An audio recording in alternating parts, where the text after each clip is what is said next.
All right, so we are live. If anybody is in the chat, please let us know if you can hear us coming in loud and clear. I am so excited to be, actually, James, I didn't ask, do you prefer JMD or do you want me to call you James? James is fine. James is fine. Awesome. Well, James, thank you so much for taking the time to join today. Today we are talking, oh, my YouTube is playing on another screen. There we go. It's all good. Today we are talking about world building with James. And James, again, thank you so much for coming on. This is the IndieVerse. On the IndieVerse, we talk all about things indie publishing, self-publishing, small presses. So anything kind of in that realm. I'm going to turn it over to you, James, to introduce yourself, and then we can get into the questions. All right. Well, I'm James Reid. I publish under my initials JMD Reid, and I'm a fantasy author. I write epic and military and dark fantasy. I have 2 series out, The Storm Below and my new series, The Secret of the Jewels. I'm a very passionate writer. I've been writing full-time now for 5 years, and it's been really great and exciting, and I'm eager to talk about world building because that's what I love about fantasy. When you, when we were kind of chatting back and forth and you were letting me know like what you were an expert in and you said world building, I was like, yes, I love world building. It is my favorite part of writing, actually. So I'm very excited to hear your take on it. And just so everybody knows, you can find all of James's information down in the chat below. So if you ever want to visit James's website or Twitter, it's all down there. So I guess one of the first questions that I had for you is, I mean, you said you've been writing full-time professionally for 5 years, but like going back even further than that, how did you get your start in writing? Like how did that passion come to be? Well, I've always been reading books. I mean, as long as I can remember, back in my little days, reading like Clifford the Big Red Dog, and then going on to the Hardy Boys, and every time the Scholastic would come to my school, I was always super excited when I was a kid because I want to find new books. So I've always loved reading. And then when I got into junior high, I started writing, mostly stuff based off like video games, but I was writing stuff and it was all terrible. And I've lost most of it because I was just handwriting it. But then I wrote off and on in high school. I'd come up with ideas for stories and I'd write a chapter and then I'd come up with an idea for another story and I'd just abandon that one and go write a different one. And so I've always wanted to be a writer.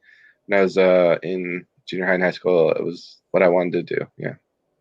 That's awesome. Did you, so when you were writing like based on video games, I know you said you were handwriting, but I guess it was like kind of fan fiction, right? It was kind of, so it was like, I was playing a lot of JRPGs like Final Fantasy VI and Secret of Mana. And you could, so I was kind of writing stories, like turning those into books is kind of what I was doing. Yeah. Mainly, yeah. So that was some of this first early stuff I remember writing. There was some other stuff, some of my own creations, but yeah, that was kind of some of the stuff I did. And then I would also write like my own ideas.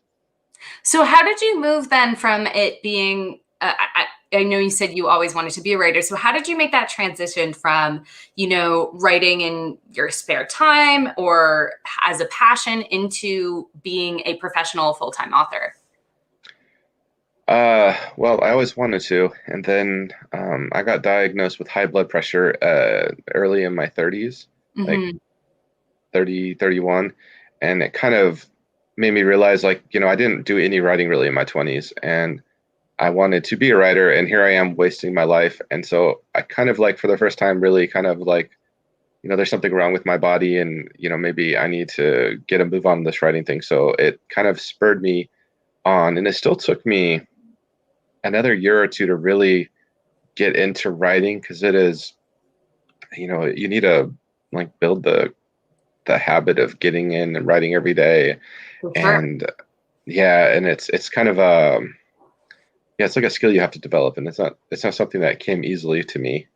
I had to very much discipline myself and condition myself to do it every day. And now it's, now I've been doing it like daily for 5 years, and it's, it would be weird. It's weird when I don't write in a day. Right. Okay. So yeah. I know this question's going a little bit off script though, but I'm always really curious because I'm not one of those people that write every day. So what is your writing routine in a day? Do you have a certain amount of words you want to hit, or what does that look like? I always have goals. I treat it like a job, and I have a schedule, and barring any life or having to do fun podcast interviews, I follow that schedule. So I wake up and I'm usually writing within 10 minutes of waking up. I'm one of those weird people that can just wake up and go. Mm-hmm. I don't ask me why. I don't need like coffee or anything to get me going. So I'll just wake up and I'll just, because I'm a morning person, I guess. Like the Okay. more I get done in the morning, the more I'll get done in a day. If I leave it off till the end of the day, I'll just be too lazy. And I'll Yeah. just be like, well, I can do it tomorrow. So I have to do it right away. So I always do all my writing in the morning. And then I do all my editing and social media and author stuff like that in the afternoon. That's interesting. I used to be like a night owl, and I have transitioned to being exactly what you say. If I don't get it done in the morning, like after lunch, my productivity just like goes down the drain. I want to do easy things that are quick, Yeah. versus Yeah. like the hard stuff. That's really cool though, that you kind of spent the time to discipline yourself and kind of build that routine. Getting into world building a little bit, it is Sure. such a massive topic, and there's so many things that go into world building. So I'm curious to know, like, where is it that you start when you are building a new world? Okay. After I have sort of the story in mind that I want to tell, kind of, what sort of maybe cultures or sort of some very basic ideas, I have to draw a map because that's really where the creativity for me comes in. Yeah. If I don't have, so the map gives you structure, and so I like to draw it out, and I'll put stuff on the map that I don't know what I want to be there, but things Mm-hmm. that I just think will look interesting. I might even give them weird, like evocative names that, like maybe I'll just call this place like, I don't know, like the venomous jungle or something. And why is it Mm-hmm. that? I don't know, but it'll be fun to figure that out and, see if I can work that into the world building. But it just, it puts constraints around my creativity and forces me into different paths. And then once, you have the geography, you can start, putting in your countries and your peoples and figure out their history and just sort of build up to where you get to the point where you can write the character story. That is so interesting. I've never, when speaking to somebody about world building before, heard somebody say map is the first, like one of the first things. But thinking on it, like I really early on in my process, draw my map in my notebook so I can know distances and, like you Yeah. said, venomous jungle or stuff like that. Was that something that you always have done, or is it kind of a part of the process that you had to build and find? I don't know. Maybe it comes out. I used to play Dungeons and Dragons a lot, and I Mm. would be a dungeon master, and you have to draw your maps for your dungeons, and it's always kind of like that was always the place I would go to, and I always loved maps. So like if I get Mhm. a fantasy book, so one thing I don't like about e-readers is you can't get to the map easy, They're and they like big. often, Yeah. yeah, and they don't look out. But like on a book, you could go and look at it and study it and see all these places on there and wonder if the characters will go there. And so they're very much what I love about fantasy are the maps. So I do enjoy drawing the maps. I agree wholeheartedly. The maps are so, whenever I get a new fantasy book, the first thing I look for is a map. And then I spend time looking at it. And every time a place is referenced, I like to flip back to the map. Like I really enjoy maps.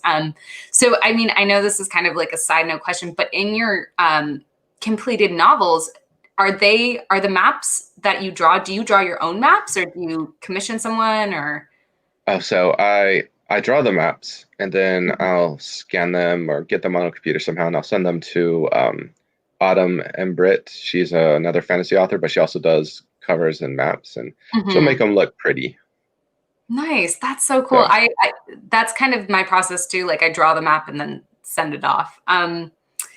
Sorry, I also love maps. I totally nice. love maps. I also like had to take, not cartography necessarily in school, but I did a lot of natural sciences in school. So we did a lot of topography stuff. Okay. So maps come in a little bit there too. But okay, so next thing, like once we get past the map, so that's the first thing you do. From there, what does your world building process generally look like? I know it's such a big topic, but like if you could summarize.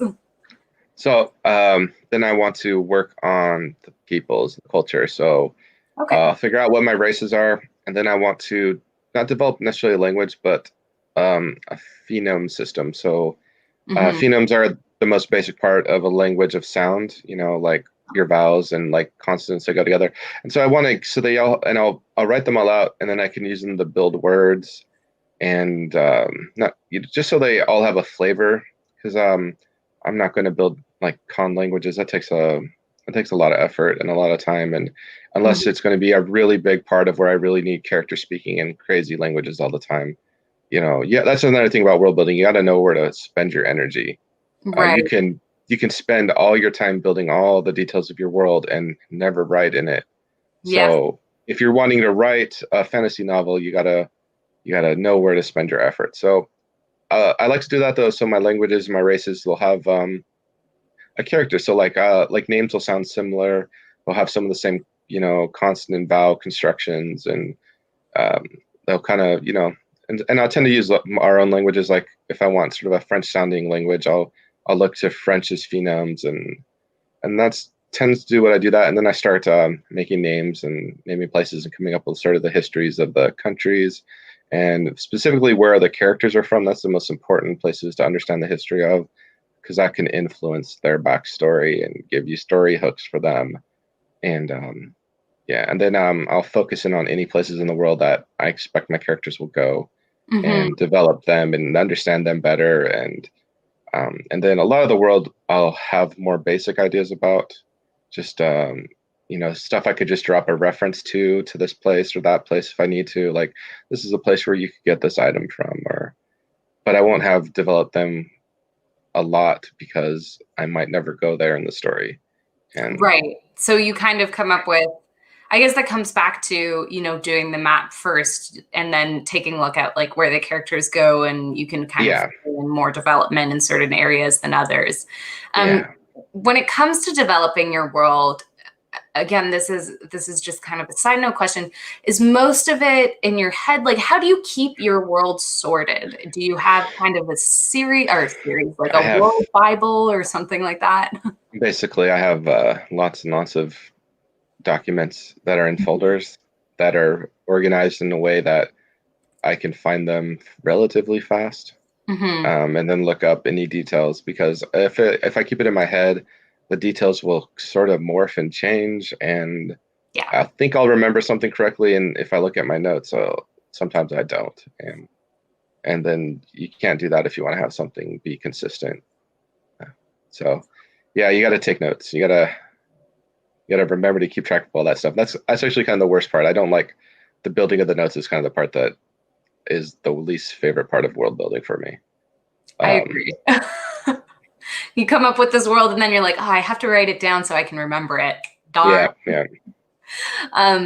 So I guess, again, a little bit more of a side note question, like, it sounds like you do quite a detailed world building process. Like, how long would you say your world building generally takes you? Does it come quickly, or is it something that depends? Okay. So I finished world building for a new series that I'm writing. It's kind of a side project. It's called Shadow of the Dragons. And while I didn't work on this as much as I had other projects, I might have worked on it like 4 hours in a week. But it took me like 4 or 5 months to get to the point where I could start writing the novel, because it's a quest series. So I'm going to be traveling around the world. So I kind of really wanted to develop more of the world. And I also I fell into the conlang trap for a while, and I wasted a lot of time on that. And then I was like, what am I doing here? This is not working. And so, but I got to a point because I had to develop like the magic system, the religion, the mythology, and there's like the known mythology, the bad guys mythology, and then where the truth lay between them. Right. So I could have all my plot twists and reveals, and hopefully good stuff there. But it took a lot. I have some interesting races and some cultures and stuff that are a little different from our own. So very cool. it took some effort, but yeah, I think it'll be worth it. So when it comes to building magic systems, because you mentioned magic systems, that can be a beast in and of itself. Are you more of a like hard magic system kind of person or soft magic system kind of person? I'm more of a hard. I tend to make magic systems that are they tend to be very open. Like either everyone has it or it's more technology based. Like Secret of the Jewels is a very technology based, Mm-hmm. where no one innately has magic, but people can just utilize if they understand sort of the magical engineering principles behind using these jewels. You can do things with them, I love that. and anyone can do them because they're just a machine. Yeah. And so that's one. And I have my other series of The Storm Below. Everyone, when they came of age, was sort of received random powers that come from 4 different power sets Mm-hmm. and 3 different levels of power. And so you never quite knew what you were going to get. And then their society built around using those powers to function. And so depending on what you got, kind of drove you in different directions in that society. And particularly with the military. The military values some of those powers over others. And so yeah, that was. But yeah, I kind of. But this other series I'm writing, it's more that there are only people that have magic and a lot of people that don't. So it'll be a different from what I've been doing. But I'm trying to keep it with hard magic rules, Mm-hmm. hopefully. But I'm it's also looking to be a bit softer than my other stuff. Yeah, I mean, there's always like hybrids between the two, but I'm also more of a hard magic person, and it sounds like you kind of enjoy coming up with the science and the engineering and the technology behind it, and I'm very similar in that way. Um, Before we get to the next question, I do want to let everybody know in the chat, because I see there are people watching. If you do have any Hello. questions for James along the way, please let us know in the chat and we're going to get to them at the end. So feel free to pop those in now and we will come back and get to them. So the next question I had for you, because world building is such a massive beast.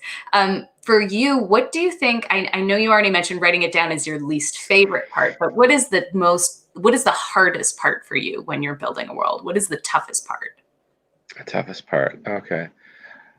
That's interesting. It's actually doing it is really the hardest part because making the map is one thing, but actually trying to figure that out. I'm kind of ADD, and writing can hold my attention for an hour. I can write an hour straight without a problem, but world building for an hour, and because you're spending a lot of time to think and come up with stuff, and you're having to jump back and forth between my notes to check up on facts, and it's hard for me to stay focused and Mhm. not get distracted. And so that's something that's probably the hardest for me is like I just if it feels kind of like a chore, almost like editing, but editing I at least can stay focused on for Mhm. like an hour. But I don't know, something about world building. Once I get to the nit and gritty of it, to just I don't know. Maybe it's that I just have to finally commit to ideas, Mhm. and I don't like that. I'm kind of boxing myself in more and more with every note I make. But yeah, I don't know. Interesting. Yeah, that's interesting. I can totally see that being a tough part of it. And yeah, I agree. Like the jumping back and forth between maps and notes and then Google to look things up. It can be Yeah, disorienting. yeah. um, so a lot of folks that watch my channel and myself included are kind of new authors or more aspiring authors. So what are some world building tips that you might have for authors who are trying to build their worlds, who are trying to build their universes? Um, I think I think kind of the best thing is be deep where your characters are at and be shallow with the rest of it. Mm, You don't need to know the intricacies of a country on the other side of the world if your characters are never going to go there. And even if your characters are going to go there, they might not go there for a while, and then you can kind of figure that stuff out when they get closer to it.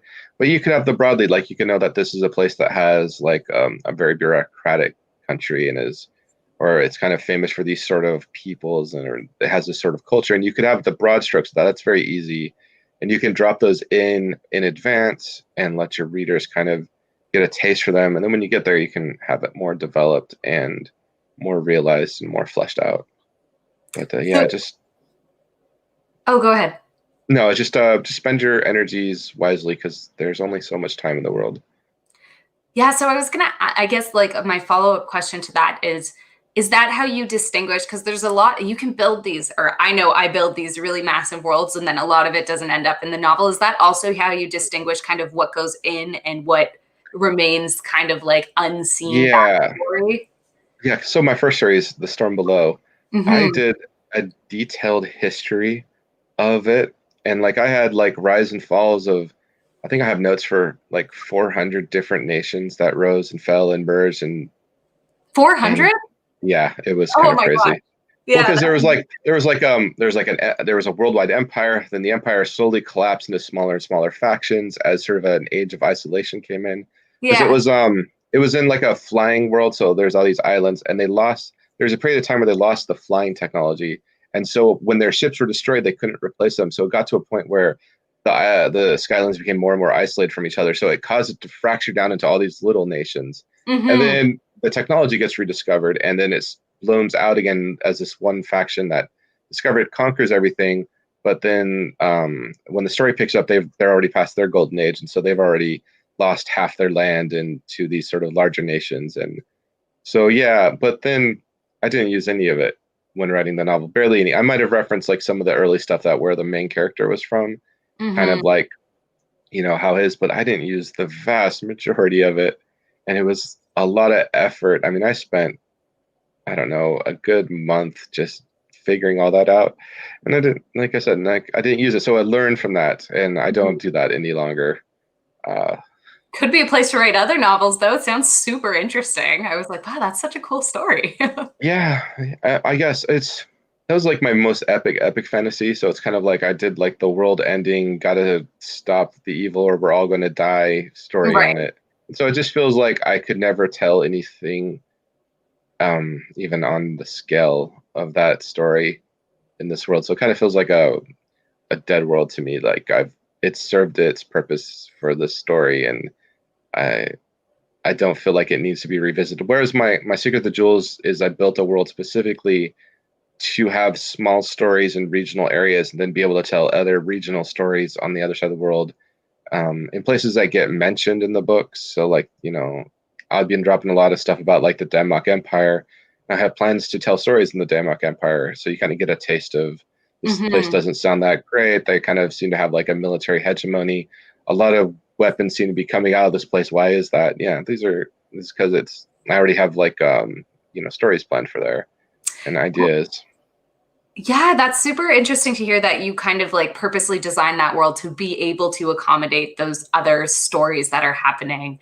Um, so are there plans to kind of do other stories in that world and then have like a Yes. crossover or So interactions between series and there's sort of like a meta arc like over that would kind of wrap everything up. That's kind of like it's like there was an event called the Shattering 2,000 years ago, mm-hmm. and the echoes of it are still kind of being felt.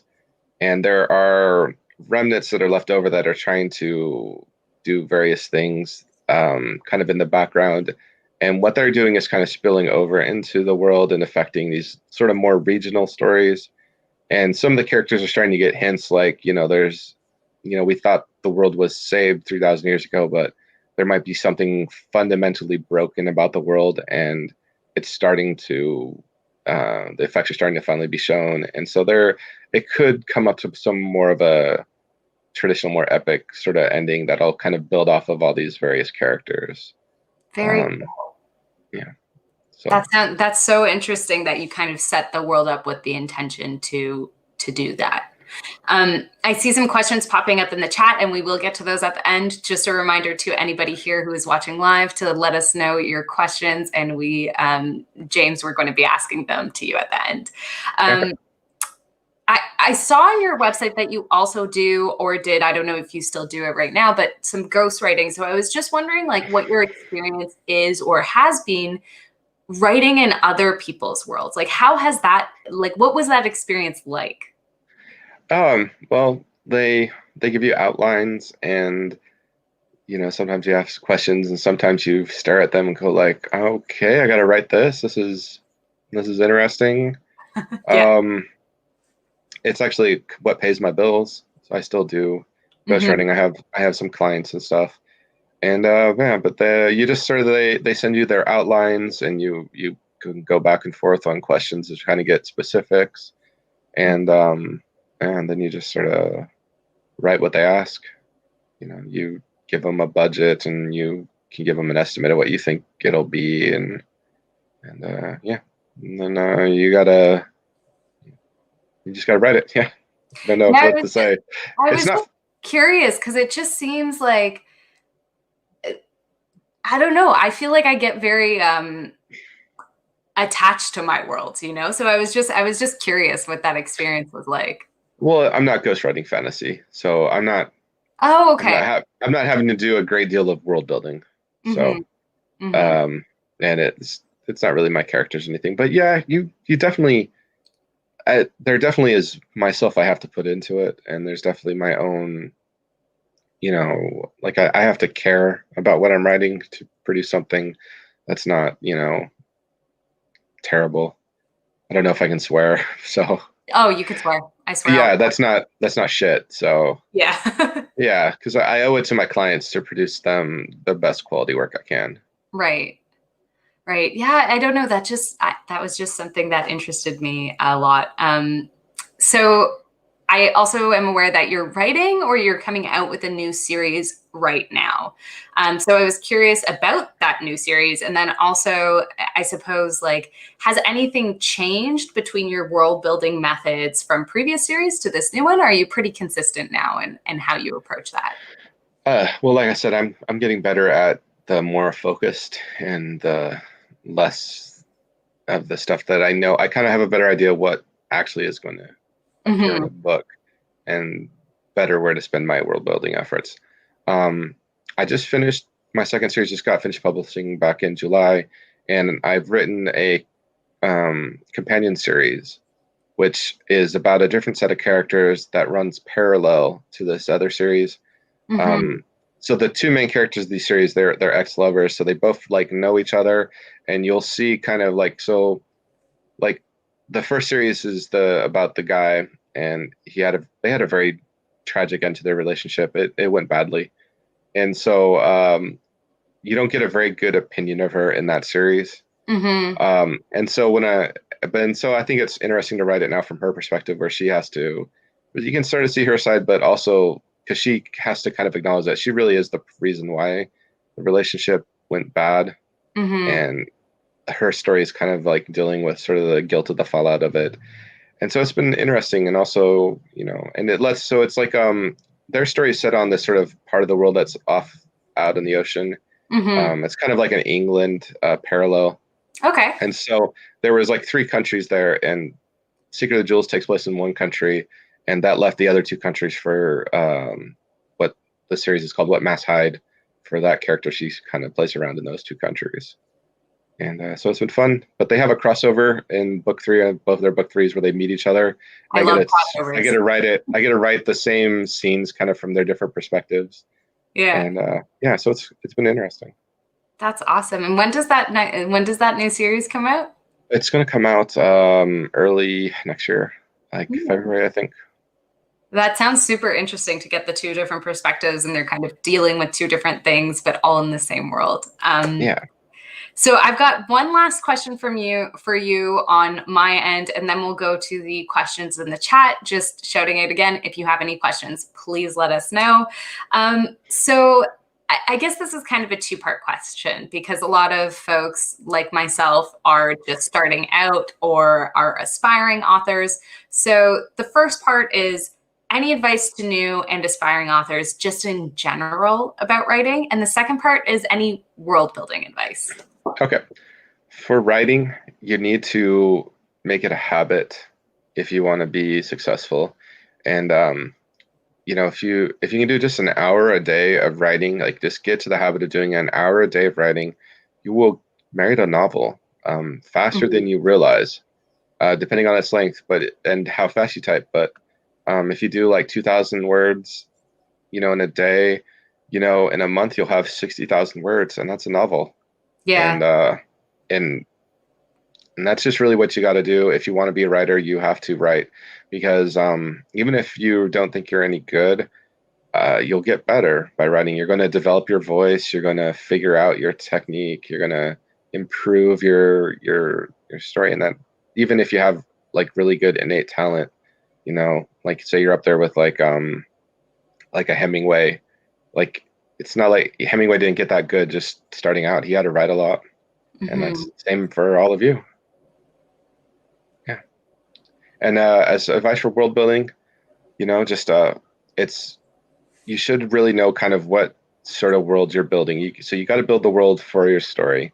So I guess you really do want to know what your story is first. So like if you're building a world with, you know, for having adventures on flying ships, then you need to figure out how that world will work without, you know, land underneath. And you're going to write a book where your characters travel across the world, then you really need to build a big of it. And if you're going to tell a story that's just set in a city, then you want to draw a really good map of that city and figure out that city and all its different neighborhoods and cultures. And because you could pack quite a lot into a big metropolis of different sort of factions and stuff. And it could be as detailed as an entire world is for another series. So it's just, you know.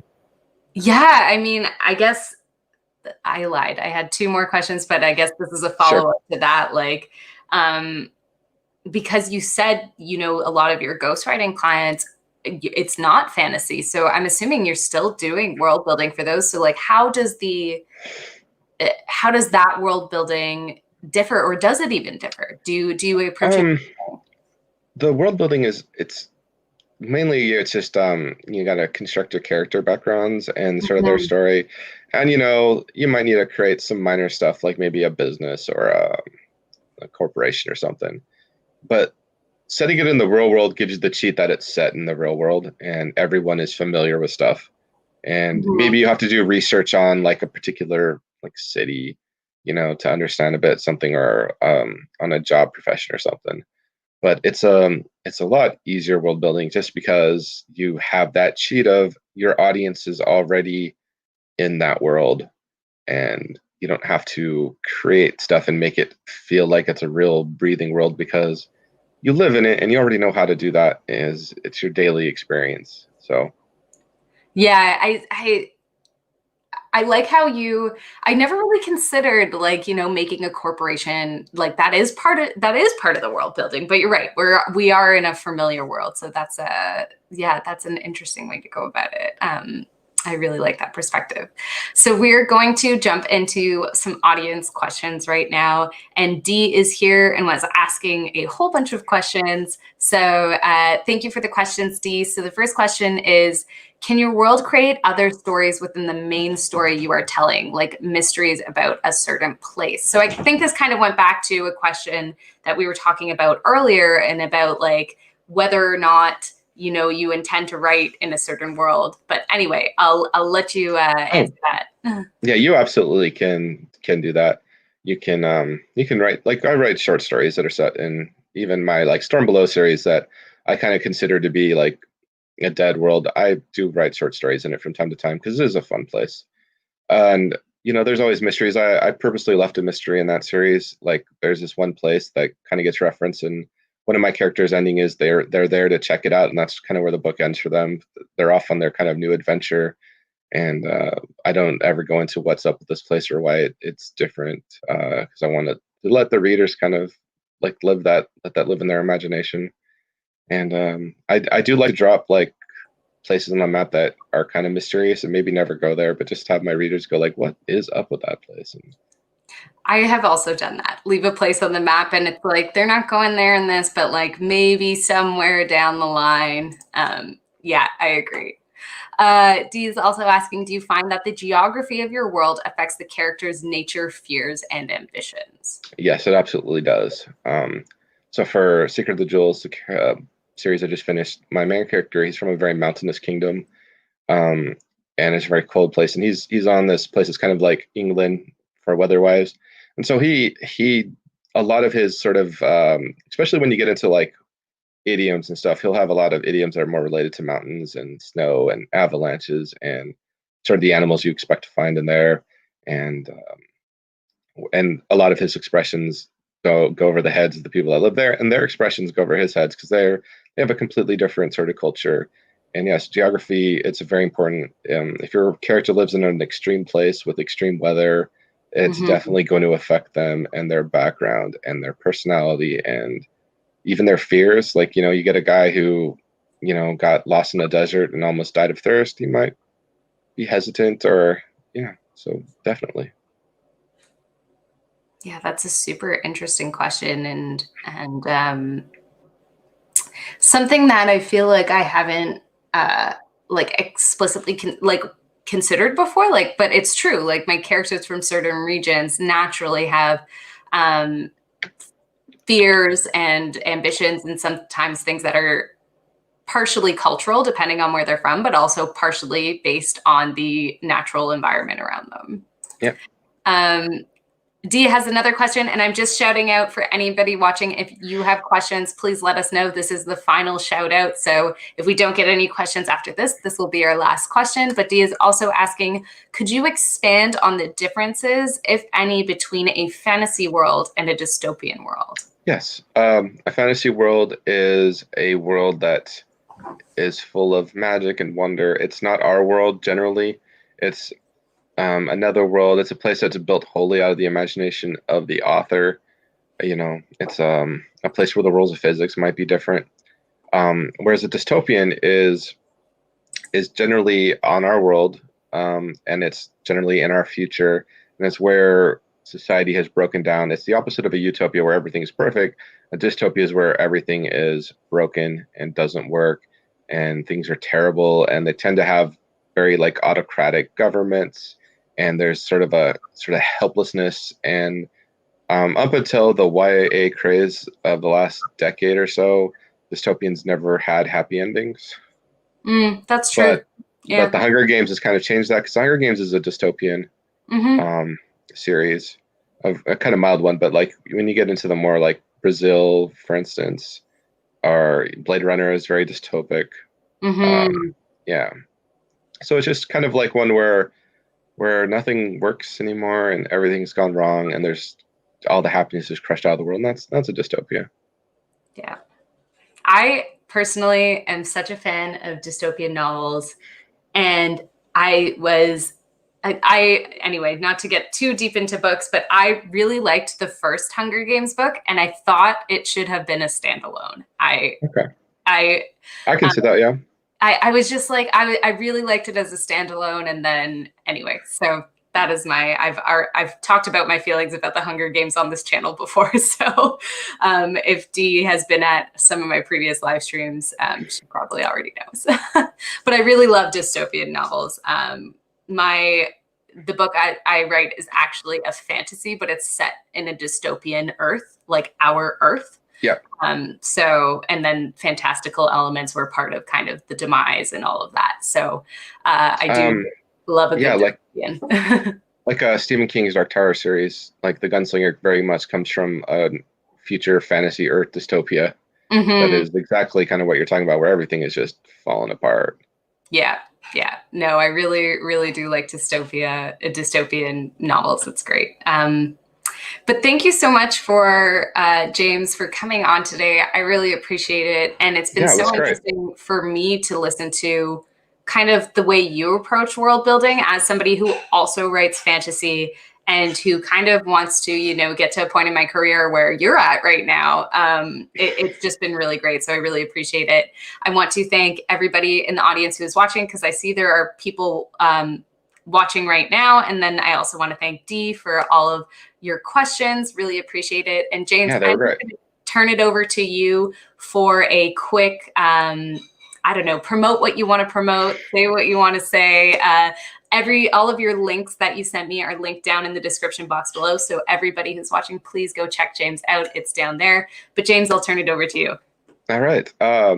So I have my newest series. It's all out now. The first book is called Diamond Stained, Secret of the Jewels, Part 1. And it is, it's sort of a kind of faster paced fantasy. It's short. It's like 90,000 words. So for a fantasy novel, it's rather short. And it follows two characters, Oben and Vina, on their journey of kind of escaping the guilt of their past and trying to make a better future for themselves and those around them. And it's all my readers seem to really enjoy it. And it's out. You can read all 5 books and binge them. And yeah. Well, thank you so much. And it sounds super interesting. All of your novels sound super interesting. Also, if anybody hasn't seen the covers are gorgeous. Love your covers, James. They're amazing. Everything is linked down below. And thank you again for joining. Thank you to everybody in the chat. Dee is saying thanks for the interview. It's been really helpful. And this will be on my YouTube channel. So if anybody wants to revisit any of the questions, wants to rewatch, it will be here. So thank you for joining us today on the IndieVerse, and I appreciate it. I appreciate it too. It was really great. I had a lot of fun. I did too. It was awesome and really interesting for me. So thank you so much, and bye everyone. Bye.